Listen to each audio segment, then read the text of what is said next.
എല്ലാവർക്കും നമസ്കാരം. പൃഥ്വി വ്ളോഗ്സിലേക്ക് സ്വാഗതം. ഇന്ന് നമുക്ക് ഒരു വെണ്ടയ്ക്ക വെച്ചിട്ടുള്ളൊരു റെസിപ്പിയാണ് ഞാൻ എടുത്തിരിക്കുന്നത്. ഇന്നത്തെ ഉച്ചക്കലത്തെ ലഞ്ചിന് ഞാൻ ഇത് വെച്ചിട്ടുള്ള ഒരു അവിയലാണ് ഉണ്ടാക്കിയിരിക്കുന്നത്. നമ്മൾ വെണ്ടയ്ക്ക വെച്ച് ഒരുപാട് കാര്യങ്ങളൊക്കെ ഉണ്ടാക്കാറുണ്ട്. സാമ്പാറിലിടാറുണ്ട്, മെഴുക്കുരട്ടി വെക്കാറുണ്ട്, കിച്ചടി, പച്ചടി എന്ന് വേണ്ട ഒരുപാട് കറികൾ നമ്മൾ വെക്കാറുണ്ട്. പക്ഷേ അതിൽ നിന്നെല്ലാം വ്യത്യസ്തമായിട്ട് ഒരു വെണ്ടയ്ക്ക അവിയലാണ് ഞാൻ ഉണ്ടാക്കുന്നത്. ഇത് നിങ്ങൾക്ക് ഇഷ്ടപ്പെടും. കാരണം എൻ്റെ ഒരു ഫ്രണ്ട് പറഞ്ഞു തന്ന ഒരു റെസിപ്പിയാണ് ഇത്. കുറച്ചൊക്കെ മാറ്റങ്ങളൊക്കെ ഞാൻ വരുത്തിയിട്ടുണ്ട്, എന്നിട്ടാണ് ഞാനിത് ഉണ്ടാക്കിയിരിക്കുന്നത്. നല്ല അടിപൊളി ടേസ്റ്റാണ്, നിങ്ങൾക്ക് ഇഷ്ടപ്പെടും. അപ്പോൾ ഇതിന് കുറച്ച് സമയം മതി. വെണ്ടയ്ക്ക നമുക്കറിയാമല്ലോ, പെട്ടെന്ന് നമ്മൾ ചീനച്ചട്ടിയിലൊക്കെ ഇട്ട് കഴിഞ്ഞാൽ പെട്ടെന്ന് അത് വാടി കിട്ടും. അതുപോലെ തന്നെ കുറച്ച് സമയം, കുക്കിംഗ് ടൈം വളരെ കുറച്ച് മതി. ഒരു 5 മിനിറ്റ് കൊണ്ടൊക്കെ നമുക്ക് ഉണ്ടാക്കാം. ഈ അരപ്പൊക്കെ റെഡിയാക്കി വെച്ച് കഴിഞ്ഞാൽ, അരപ്പെന്ന് പറഞ്ഞാൽ ഭയങ്കര അവിയലിന് ഭയങ്കര ഒന്ന് ചതച്ചാൽ മതി തേങ്ങ, അങ്ങനെയല്ലേ നമ്മൾ ചെയ്യുന്നത്. അപ്പോൾ അതുപോലെയാണ് ഉണ്ടാക്കുന്നത്. വളരെ ടേസ്റ്റിയാണ്, വളരെ സിമ്പിളാണ്. അതുപോലെ തന്നെ നമുക്ക് രാവിലത്തെ തിരക്കിൽ ഇത് കുറച്ച് സമയം കൊണ്ട് ഉണ്ടാക്കാൻ പറ്റുക എന്ന് പറഞ്ഞാൽ വലിയ കാര്യമല്ല. അങ്ങനെ നമുക്ക് എളുപ്പം ഉണ്ടാക്കാവുന്ന ഒരു റെസിപ്പിയാണ് എടുത്തിരിക്കുന്നത്. ഇത് ഞാൻ എങ്ങനെയാണ് ഉണ്ടാക്കുന്നതെന്ന് നിങ്ങളെ കാണിച്ചു തരാം. അപ്പോൾ നിങ്ങൾക്ക് ഈ വീഡിയോ കണ്ടിട്ട് നിങ്ങൾക്ക് ഇഷ്ടപ്പെടുകയാണെങ്കിൽ നിങ്ങളിതൊന്ന് ഉണ്ടാക്കി നോക്കൂ. എന്നിട്ട് നിങ്ങളുടെ ഫീഡ്ബാക്ക് അറിയിക്കൂ. എന്നിട്ട് ഒപ്പം തന്നെ നിങ്ങളുടെ ലൈക്കും ഷെയറും കമൻറ്റും ഒക്കെ എനിക്ക് വേണം. അതുപോലെ തന്നെ ഞാൻ സബ്സ്ക്രൈബ് ചെയ്തിട്ടില്ലെങ്കിൽ ഒന്ന് സബ്സ്ക്രൈബ് ചെയ്ത് ഹെൽപ്പ് ചെയ്യുകയും കൂടി വേണം. അപ്പോൾ നമുക്ക് നമ്മുടെ വീഡിയോയിലേക്ക് പോകാം. ഞാൻ കറി ഉണ്ടാക്കി ലഞ്ചും കഴിച്ചിട്ടാണ് ഞാൻ നിങ്ങളോട് സംസാരിക്കുന്നത്. ഓക്കെ, അപ്പോൾ വീഡിയോ എടുത്ത് വെച്ചിട്ടുണ്ട്.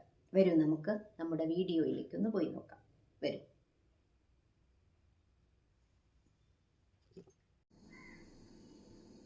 കുറച്ച് വെണ്ടയ്ക്ക എടുത്തിട്ടുണ്ട്. ഇത് കഴുകി വെച്ചിരിക്കുന്നതാണ്. ഇനി ഇതൊന്ന് കട്ട് ചെയ്തെടുക്കണം. ഇവിടെ നമുക്ക് കിട്ടിയിരിക്കുന്നത് വളരെ ചെറിയ വെണ്ടയ്ക്ക, രണ്ടാക്കാനുള്ളതേ നീളമുള്ളൂ. അപ്പം 2 വശം ഒന്ന് കട്ട് ചെയ്ത് കളഞ്ഞിട്ട് നേരെ രണ്ടാക്കിയിട്ട് ഒന്ന് നടുകെ പൊളിക്കുകയാണ് ചെയ്തിരിക്കുന്നത്.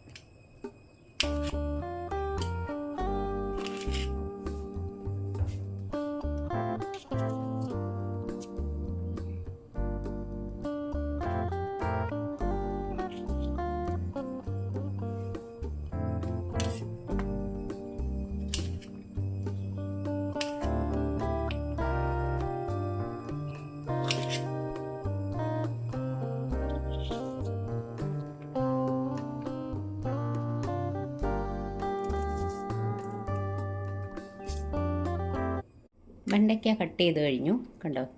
ഇതേപോലെയാണ് നെടുകെ രണ്ടായിട്ട് കട്ട് ചെയ്ത്. അധികം വലിയ വെണ്ടയ്ക്ക അല്ലായിരുന്നു, അതുകൊണ്ട് രണ്ടായിട്ട് കട്ട് ചെയ്തിട്ട് നെടുകെ ഒന്ന് കീറിയെടുത്തു. ഇനി ഒരു സവാള എടുത്തിട്ടുണ്ട്. ഇതൊന്ന് കനം കുറച്ചൊന്ന് നീളത്തിൽ അരിഞ്ഞെടുക്കണം.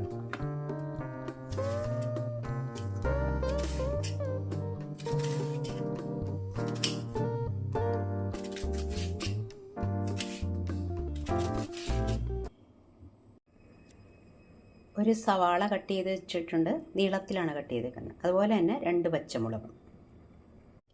1/2 കപ്പ് തേങ്ങ എടുത്തിട്ടുണ്ട്. ഇതിലേക്ക് ഒരു 1/4 ടീസ്പൂൺ ജീരകം ചേർക്കണം. ഇതിലേക്ക് ഒരു 4 ചെറിയ ഉള്ളി കൂടി ഇട്ടിട്ട് നല്ലതുപോലെ ഒന്ന് ചതച്ചെടുത്താൽ മതി അവിയലിൻ്റെ പാകത്തിന്. തേങ്ങയും ഉള്ളിയും ഒന്ന് ചതച്ചെടുത്തിട്ടുണ്ട്. ഇത് ഇവിടെ ഇരിക്കട്ടെ. ഒരു ചെറിയ നെല്ലിക്കയുടെ വലിപ്പത്തിൽ പുളിയെടുത്തിട്ടുണ്ട്. അതിലേക്ക് അല്പം വെള്ളവും കൂടി ഒഴിച്ചു വെച്ചിട്ടുണ്ട്. ഇനി ഇത് പിഴിഞ്ഞ് ഇതിൻ്റെ നീരെടുക്കാനാണ്.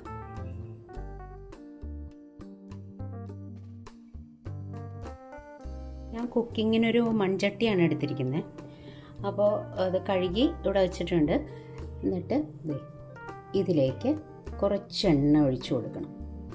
വെളിച്ചെണ്ണയാണ് എണ്ണ എടുക്കുന്നത്.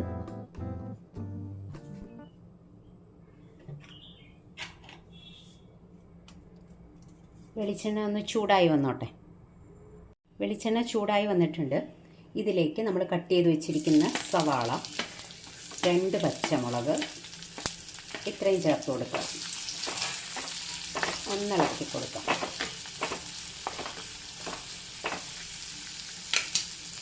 ഒരു തണ്ട് കറിവേപ്പിലയും കൂടി ഇട്ട് കൊടുക്കാം. ഇളക്കി കൊടുത്തോണ്ടിരിക്കണം. ഇതൊന്ന് വാടി വരട്ടെ.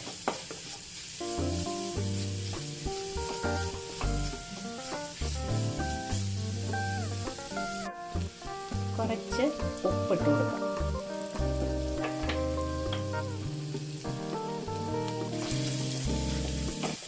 ഇനി നമ്മളിതിലേക്ക് ചേർത്ത് കൊടുക്കുന്നത് കട്ട് ചെയ്ത് വെച്ചിരിക്കുന്ന വെണ്ടയ്ക്കയാണ്.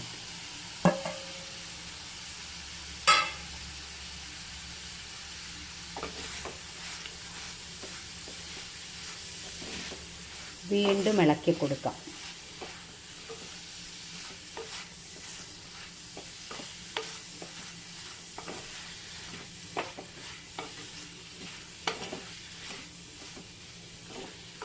വെണ്ടയ്ക്കയും സവാളയും നല്ലതുപോലൊന്ന് വാടി വരട്ടെ.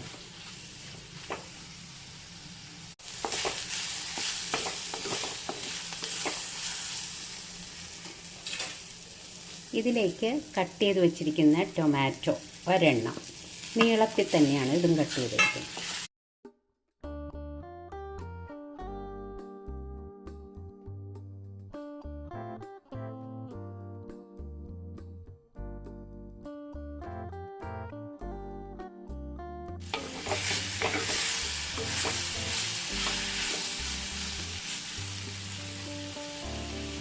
ഇനി ഇതിലേക്ക് ഒരു 1/4 ടീസ്പൂൺ മഞ്ഞൾപ്പൊടി, മുളക് പൊടി കാശ്മീരി മുളക് പൊടിയാണ് ചേർക്കുന്നത്, 1/2 ടീസ്പൂൺ. പച്ചമുളകിൻ്റെ എരിവും ഉണ്ടാവും, അത്രേ മതി.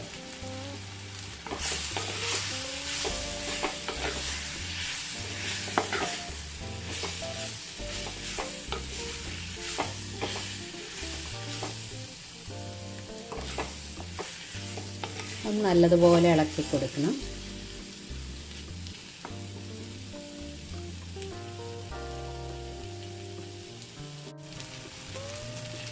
ഇനി നമ്മൾ വാളംപുളി വെള്ളത്തിലിട്ട് വെച്ചിരുന്നല്ലോ, അതിൻ്റെ ആ നീര് ഒഴിച്ചു കൊടുക്കാം.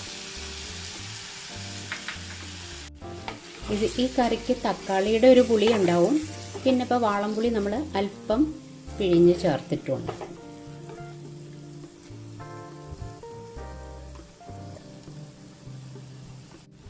ഇനി നമുക്ക് ചേർക്കാനുള്ളത് തേങ്ങ അവിയലിൻ്റെ പാകത്തിന് ചതച്ച് വെച്ചിട്ടുണ്ടായിരുന്നല്ലോ, അതുകൂടി ചേർത്ത് കൊടുക്കാം.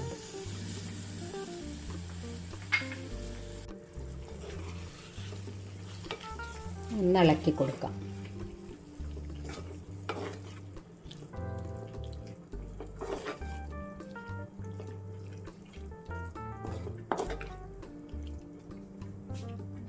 ഈ സമയത്ത് എരിവ് ഉപ്പ് ഒക്കെ കറക്റ്റാണോ എന്ന് നോക്കാം, പുളിയും കറക്റ്റാണോ എന്ന് നോക്കാം.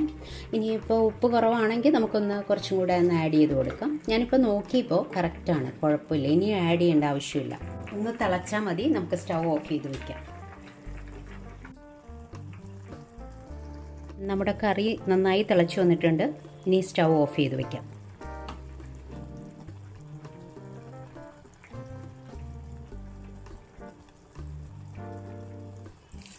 ആദ്യം നമ്മൾ കറിവേപ്പില ഇട്ടതാണ്, വേണമെങ്കിൽ കുറച്ച് കറിവേപ്പില കൂടി ഒന്ന് ഞരടി ഒന്നിട്ട് കൊടുക്കാം.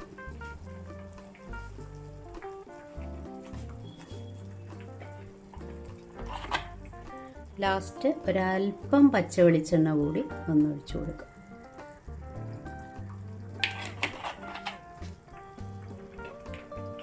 ഇനി അവിടെ അടച്ചു വയ്ക്കാം. ഒരു 2 മിനിറ്റ് കഴിഞ്ഞിട്ട് എടുത്ത് സെർവ് ചെയ്യാം.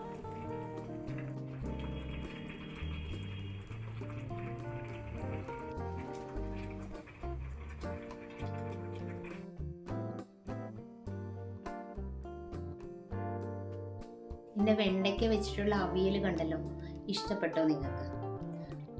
അപ്പോൾ ഇഷ്ടപ്പെട്ടെങ്കിൽ ഉണ്ടാക്കി നോക്കൂ. വീഡിയോ ഇഷ്ടപ്പെട്ടെങ്കിൽ ലൈക്കും ഷെയറും ഒക്കെ തന്നു. അപ്പോൾ അടുത്തൊരു വിഭവമായിട്ട്, ഒരു നല്ലൊരു വിഭവമായിട്ട് ഞാൻ ഉടനെ തന്നെ വരാം. Thank you. ബൈ.